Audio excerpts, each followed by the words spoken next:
Welcome to स्वास्थ्य tutorials. दोस्तों, solution chapter को हम लोगों ने डिस्कस किया था, उसका पहला वीडियो आपने देखा होगा। नहीं देखा है तो उसका लिंक मैं इस वीडियो में दे रहा हूँ, आप वहाँ से जाके उसको पहले देख लें, क्योंकि उसमें मैं आपको कंसंट्रेशन का मेथड बता रहा था। कंसंट्रेशन का कई सारे मेथड्स हैं, जिसमें परसेंट और मोलैरिटी और मोलैलिटी, ये तीनों हम लोगों ने डिस्कस किया था। कंसंट्रेशन को एक्सप्रेस करने का अगला मेथड हम लोगों के पास है मोल फ्रैक्शन। मोल फ्रैक्शन को हम लोग, ये अल्फ़ाबेट है, ग्रीक अल्फ़ाबेट है, इसको काई CHI लिखते हैं, लेकिन हिंदी में हम लोग काई पढ़ते हैं उसको। तो आप मोल फ्रैक्शन को, इस एक्स जैसा है अल्फ़ाबेट, बट वो ग्रीक अल्फ़ाबेट है एक्चुअली, काई एक्स पढ़। मोल फ्रैक्शन को हम लोग इस ग्रीक अल्फ़ाबेट से डिनोट करते हैं, इसको पढ़ते हैं काई। ये CHI लिखा रहता है, लेकिन इसको हम लोग ग्रीक अल्फ़ाबेट को पढ़ते हैं काई। मोल फ्रैक्शन है क्या, ये सबसे पहले हम लोग जान लें। तो जैसे कि कम से कम दो चीज़ तो होगा ही होगा सॉल्यूशन में, और उस दो चीज़ में एक चीज़ को कहते थे सॉल्यूट, जो कम अमाउंट में है, दूसरे चीज़ को कहते थे सॉल्वेंट, जो ज़्यादा अमाउंट में है। तो अगर मान लेते हैं कि सॉल्यूट का हम लोग number of moles small n, मान लेते हैं कि नंबर ऑफ मोल्स आपके पास जो है, number of moles of solute हम कहते हैं कि स्मॉल n है। क्यों? क्योंकि सॉल्यूट कम अमाउंट में रहता है। और फिर सेकंड में हम कहते हैं कि number of moles of solvent, इसको हम कैपिटल N से डिनोट करते हैं। क्यों? क्योंकि सॉल्वेंट मेजर प्रोपोर्शन है, ज़्यादा अमाउंट में रहता है। तो बताया गया कि मोल फ्रैक्शन आप सॉल्यूट का अगर लिखना चाहते हैं तो नंबर ऑफ मोल सॉल्यूट का लिखेंगे ऊपर, और उसमें number of moles of solute plus number of moles of solvent से डिवाइड कर देंगे। तो ये मोल फ्रैक्शन सॉल्यूट का आएगा, इसको आप इक्वेशन 1 कर दीजिए। फिर अगर मोल फ्रैक्शन आपको सॉल्वेंट का लिखना है तो फिर इसमें number of moles of solvent, जो number of moles of solvent है कैपिटल N, उसको लिखेंगे ऊपर, और नीचे total number of moles, solute का स्मॉल n और सॉल्वेंट का कैपिटल N। इस तरीके से मोल फ्रैक्शन सॉल्वेंट का और ये मोल फ्रैक्शन सॉल्यूट का कैलकुलेट किया जा सकता है। इसको कर देते हैं इक्वेशन 2। और अगर मोल फ्रैक्शन सॉल्यूट और मोल फ्रैक्शन सॉल्वेंट दोनों को ऐड करके पूछा जाए कि क्या होगा, तो उसके लिए अगर हम लोग लिख लें कि mole fraction solute plus mole fraction solvent equals to लिखना चाहें, तो आपके पास इक्वेशन यहाँ पे है मोल फ्रैक्शन सॉल्यूट का small n by n plus n, तो small n by n plus n करते हैं। और फिर मोल फ्रैक्शन सॉल्वेंट का निकालना है तो फिर लिखते हैं capital N by n plus n। दोनों का LCM सेम है, n प्लस n ही है। n प्लस n से डिवाइड करेंगे 1 आएगा तो n लिखेंगे, फिर n प्लस n से डिवाइड करेंगे 1 आएगा तो कैपिटल N लिखेंगे। तो ये दोनों कट करके हो जाएगा 1। मतलब मोल फ्रैक्शन सॉल्यूट और मोल फ्रैक्शन सॉल्वेंट अगर हम लोग सॉल्व करके निकालें तो हमेशा 1 आएगा। इसका क्या हम लोग इस्तेमाल करते हैं कि अगर आपके पास सॉल्यूशन है और आपको एक चीज़ का मोल फ्रैक्शन पता है, सॉल्यूट का मोल फ्रैक्शन पता है, तो आप दूसरे में सॉल्वेंट का मोल फ्रैक्शन अगर निकालना चाहते हैं, जैसे मोल फ्रैक्शन सॉल्यूट का प्लस मोल फ्रैक्शन सॉल्वेंट का हम लोग कहते हैं कि 1 आया। और अगर आपको मोल फ्रैक्शन सॉल्वेंट का निकालना है तो 1 माइनस मोल फ्रैक्शन सॉल्यूट कर सकते हैं, और अगर आपको मोल फ्रैक्शन सॉल्यूट का निकालना है तो 1 माइनस मोल फ्रैक्शन, एक चीज़ का मोल फ्रैक्शन पता होगा तो दोनों का निकाल सकते हैं। और इस पर अब हम लोग एक न्यूमेरिकल बनाएंगे। ये क्वेश्चन है हम लोगों के पास, 6 gram urea is dissolved in 42 gram of its aqueous solution, calculate the mole fraction of urea. Urea का मोल फ्रैक्शन आपको कैलकुलेट करना है। कितना अमाउंट है यूरिया का? तो 6 ग्राम, और 42 gram of its aqueous solution हम लोगों को दिया हुआ है। तो आपको पहले से पता है कि सॉल्यूशन में दो चीज़ होता है, सॉल्यूट और सॉल्वेंट। तो हम लोगों के पास सॉल्यूट के तौर पर है यूरिया, और सॉल्वेंट यहाँ लिखा हुआ है एक्वस, तो सॉल्वेंट होगा वाटर। अब यूरिया दिया हुआ है कितना? 6 ग्राम, और H2O क्लियरली वाटर नहीं दिया हुआ है, कितना है? 42 ग्राम आपके पास सॉल्यूशन दिया हुआ है। ये 42 ग्राम जो है सो सॉल्यूशन दिया हुआ है। तो इस सॉल्यूशन में से 6 ग्राम जो सॉल्यूट है उसको आप सब्ट्रैक्ट करेंगे, तब आपको वाटर मिलेगा। वाटर मिलेगा 42 माइनस 6, दैट इज़ 36 ग्राम। ये थोड़ा सा जो है सो ध्यान रखना है।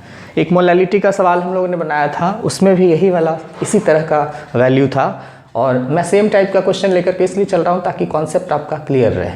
अभी हम लोग केमिस्ट्री सीख रहे हैं, अभी हम लोग केमिस्ट्री पे एक्सपेरिमेंटल या केमिस्ट्री पे कुछ नया नया, बीच में मैं सब कुछ एक साथ इंक्लूड करके आपको कंफ्यूज नहीं करना चाहता हूँ।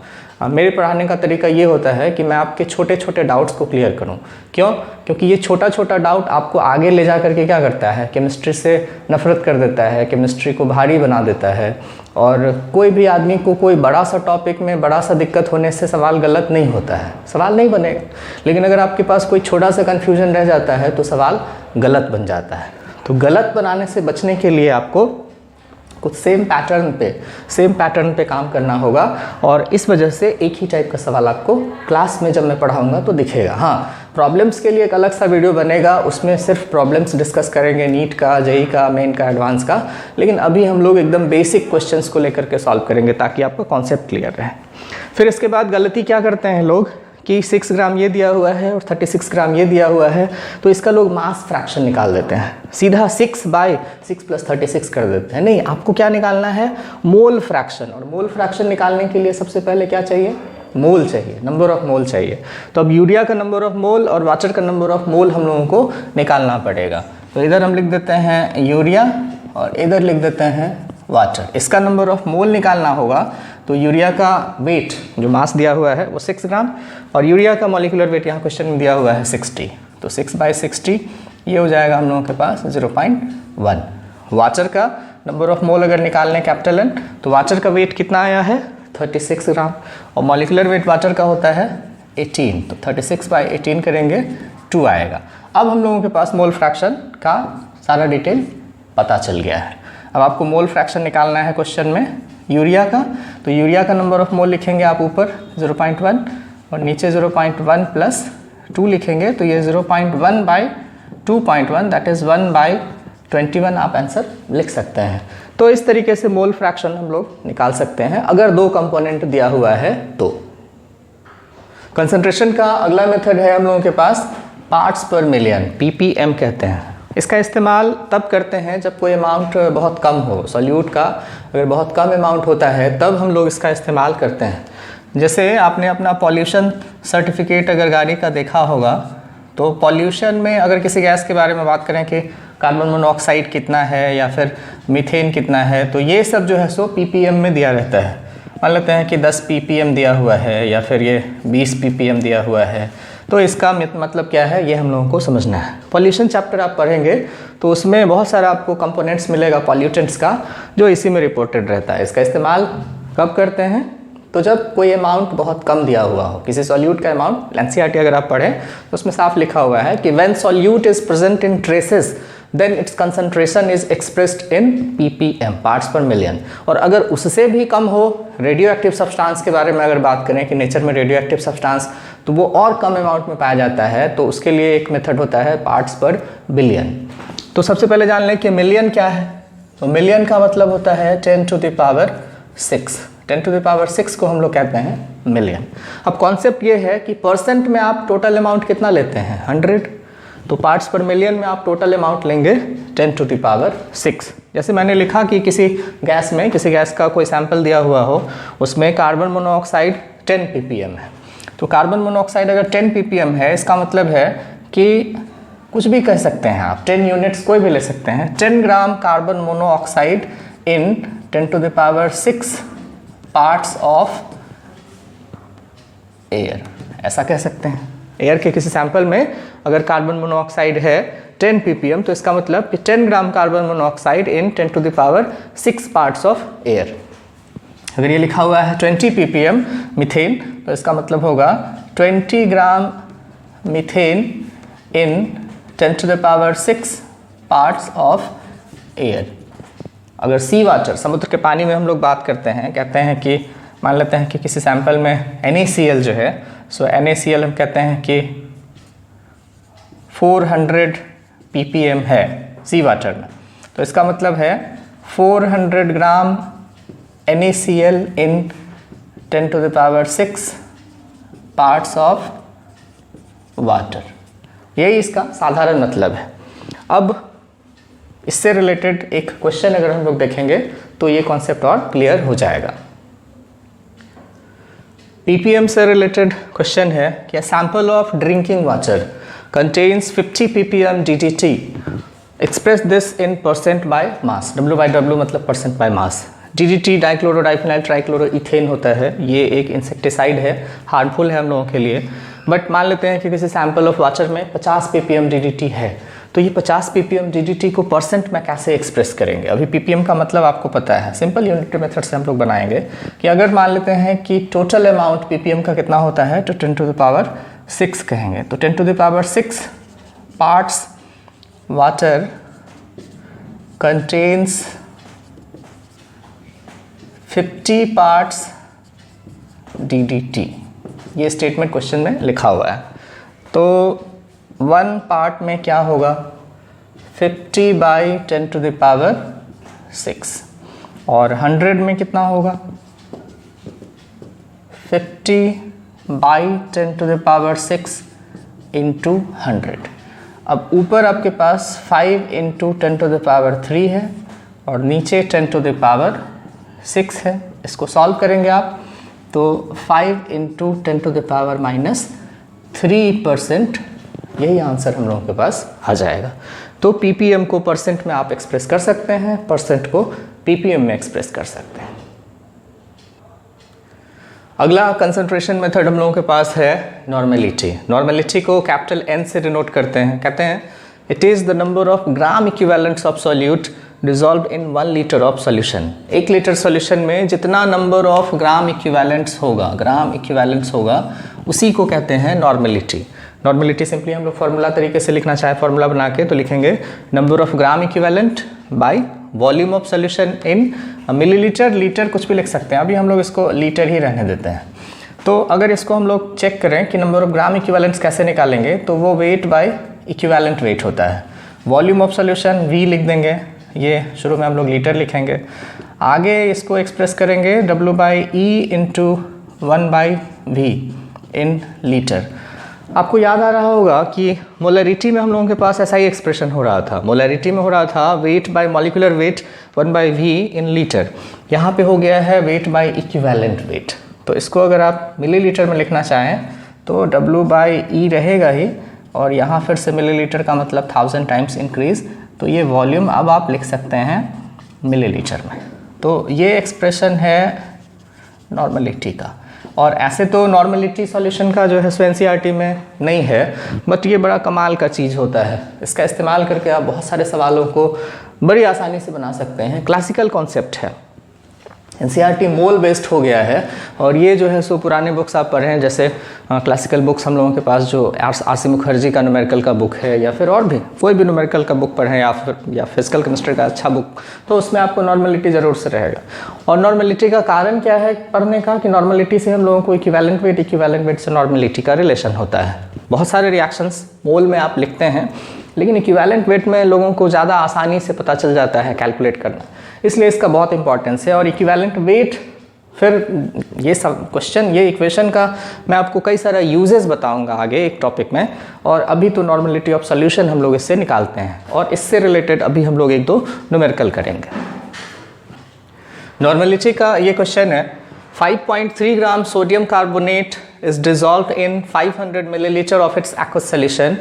Calculate the normality and molarity of this solution. इसमें हम लोग normality as well as molarity दोनों निकालेंगे, और इसके बाद normality और molarity में क्या रिलेशन है ये भी क्लियरली समझ लेंगे।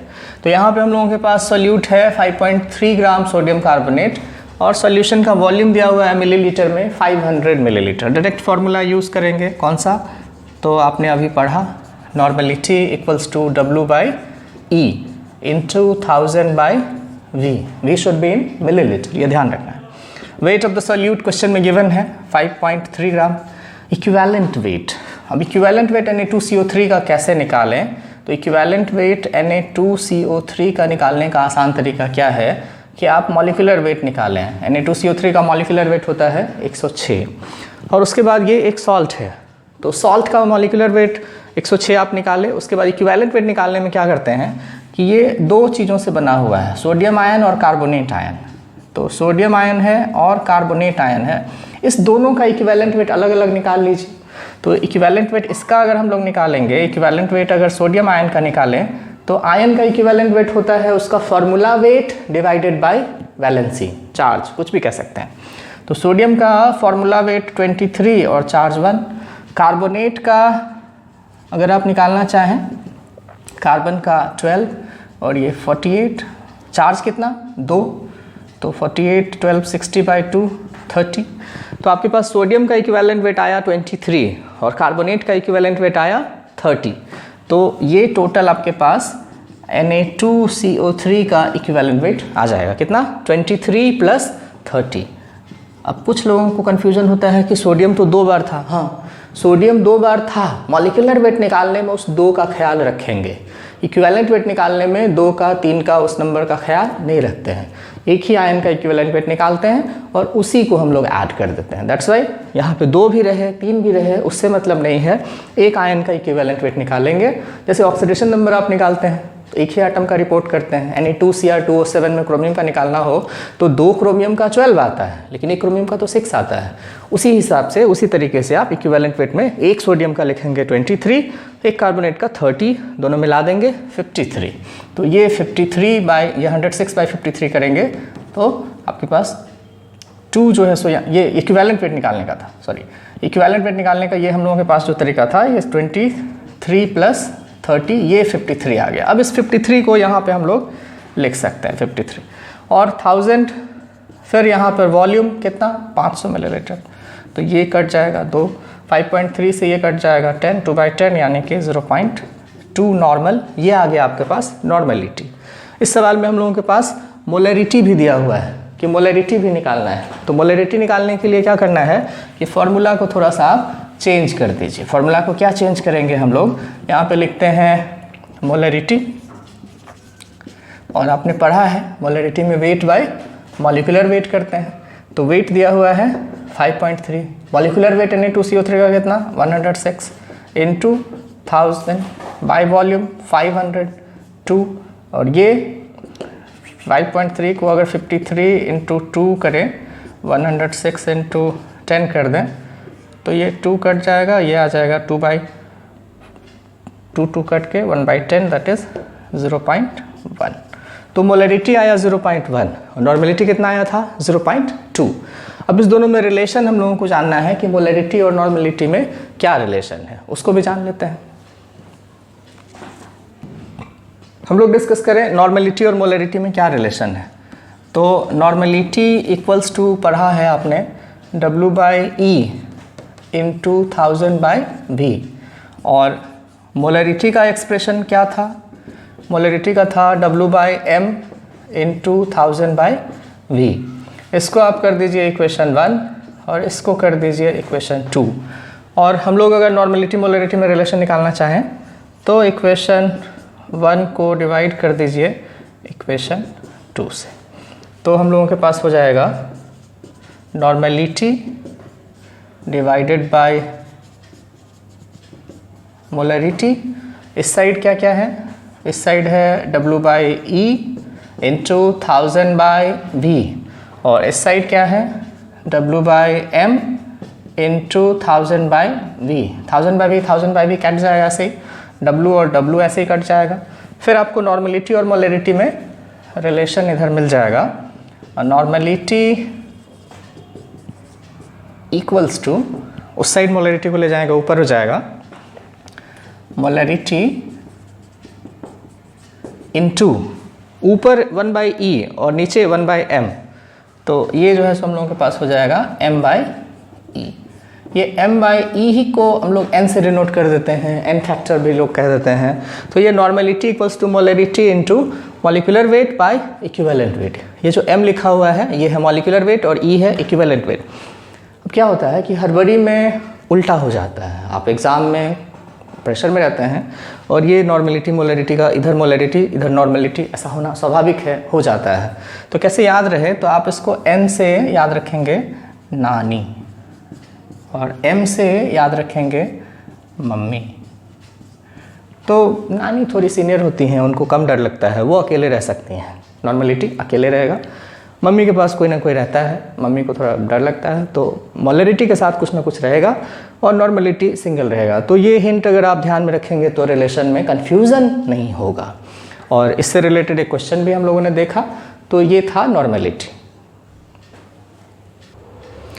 कंसंट्रेशन को एक्सप्रेस करने का अगला मेथड हम लोगों के पास होता है फॉर्मेलिटी। ये पुराना मेथड है, यूज़ नहीं होता है उतना। फॉर्मेलिटी सिर्फ आयनिक सॉलिड्स के लिए जो है सो यूज़ होता है। लोगों का कहना क्या था कि सोडियम क्लोराइड अपने कंपाउंड के फॉर्म में भी जब रहता है तो Na+ और Cl- आयन के फॉर्म में होता है। ये मॉलिक्यूल कहना इसको जो है सो गलत है, मॉलिक्यूल नहीं कह सकते। अभी भी ये सोडियम आयन और क्लोराइड आयन का बस कॉम्बिनेशन है। तो जब मॉलिक्यूल नहीं है तो फिर ये मॉलिक्यूलर वेट भी नहीं कह सकते हैं, मॉलिक्यूलर वेट भी नहीं कहना है। ये सिर्फ क्या है तो एक फार्मूला है, एक फार्मूला है, और तब इसका हम लोग क्या कहेंगे, फार्मूला वेट है। फार्मूला वेट कितना, तो सोडियम का 23, क्लोरीन का 35.5, दैट इज़ 58.5। अच्छा ठीक है, मान लेते हैं कि हम लोग इसको मॉलिक्यूल मान लेते हैं और इसका मॉलिक्यूलर वेट निकालते हैं, कितना आएगा, 58.5 ही तो आएगा। तो जब फार्मूला वेट और मॉलिक्यूलर वेट सेम है तो फिर मोलरिटी और फॉर्मेलिटी में कोई अंतर नहीं है। तो एक्चुअली हम लोग कह सकते हैं कि फॉर्मेलिटी इज इक्वल टू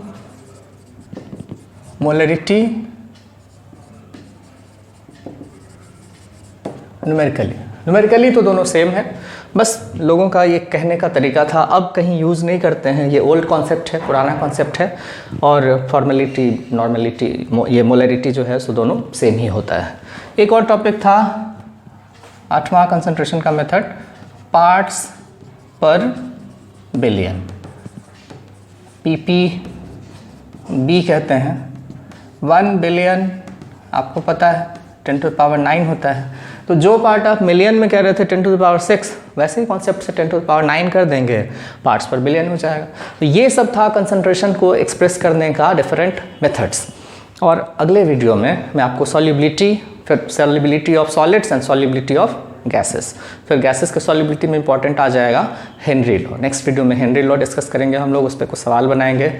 और अगर ये वीडियो आपको पसंद आ रहा हो तो इसको लाइक कर दीजिए, अपने दोस्तों के साथ शेयर कीजिए, और जब भी आप वीडियो देखें तो कॉपी पेन ले करके बैठें। जो न्यूमेरिकल मैंने डिस्कस किया है वो एक क्लासिक एग्जाम्पल है, और उस क्लासिक एग्जाम्पल को आप अगर सवाल को एकदम से ध्यान में रखेंगे तो कभी आपका छोटा सवाल गलत नहीं होगा। और याद रखिएगा कि आदमी बड़े सवालों को गलत नहीं बनाता है, छोटे सवालों को गलत बनाता है, बड़ा सवाल तो बनता ही नहीं है।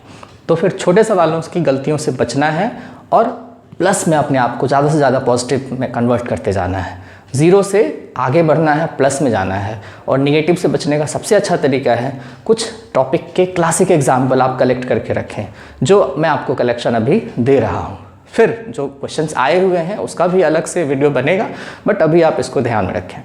तो वीडियो को लाइक कर लीजिए और चैनल को सब्सक्राइब कर लीजिए, अपने दोस्तों के साथ शेयर ज़रूर कीजिए। मैं आपकी मदद के लिए हमेशा तैयार हूँ। Thank you.